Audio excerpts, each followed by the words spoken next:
ನೋಡಿ ಮಕ್ಕಳೇ, ನಿಮ್ಮ ಮನೆಯಲ್ಲಿ ನೀವು ಈ ಭೂಮಿಗೆ ಬರಬೇಕಾದ ಕಾರಣ ಯಾರು? Very good, very good. ನೋಡಿ, ನಿಮ್ಮ ಅಮ್ಮ ಅವರ ಎದೆ ಹಾಲು ಕೊಟ್ಟು ನಿಮ್ಮ ಒಂದಕ್ಕೆ ಎರಡಕ್ಕೆ ತೆಗೆದವರು ಯಾರು? ಅಮ್ಮ. ಆಗ ನಿಮ್ಗೇನಾಗ್ತದೆ?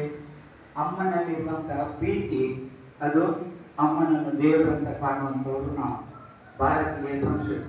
ಯಾಕೆಂದ್ರೆ ವೆರಿ ಗುಡ್. ಒಂದ್ಸಲ ಹೇಳ್ತಾರೆ, ನಾ ಹೊರಪನ್ಪೆ ಅಡ್ಸನ್ನು ಪೆಟ್ಟಿನ್ಪ ಅಂತ ಹೇಳ್ತಾರೆ, ಮತ್ತೆ ಒಂದು ಕೊಡ್ತಾರೆ ಅಲ್ವಾ? ಯಾಕೆ ಕೊಡ್ತಾರೆ? ನಾವು ಕೆಟ್ಟ ಕೆಲಸ ಮಾಡಿದಾಗ ಮಾತ್ರ ಕೊಡ್ತಾರೆ, ಹೌದಲ್ವಾ?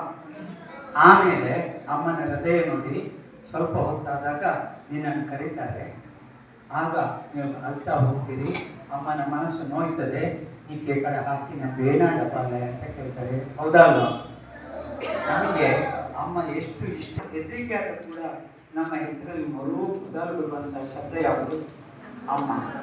ಆದ್ದರಿಂದ ನೀವು ನಿಮ್ಮ ಅಮ್ಮನನ್ನು ದೇವರಂತೆ ಕಾಣಿ, ನಿಮ್ಮ ಅಮ್ಮನನ್ನು ದೇವರಂತೆ ಕಾಣಿ. ಆಮೇಲೆ ಮತ್ತೆ ಯಾರು? ಅಪ್ಪ. Very good. ಅಪ್ಪ. ಅಪ್ಪ ಆದವರು ಎನ್ನ ಮಗ ಸರವಡು, ಎನ್ನ ಮಗಳು ಸರವಡು, ನೀವು ಕೇಳಿದ್ದು ತಂದು ಕೊಡ್ತಾರೆ. ಎಷ್ಟೇ ಕಷ್ಟಪಡಲಿ ಅವರು ದುಡಿಯುವರಾಗ್ಲಿ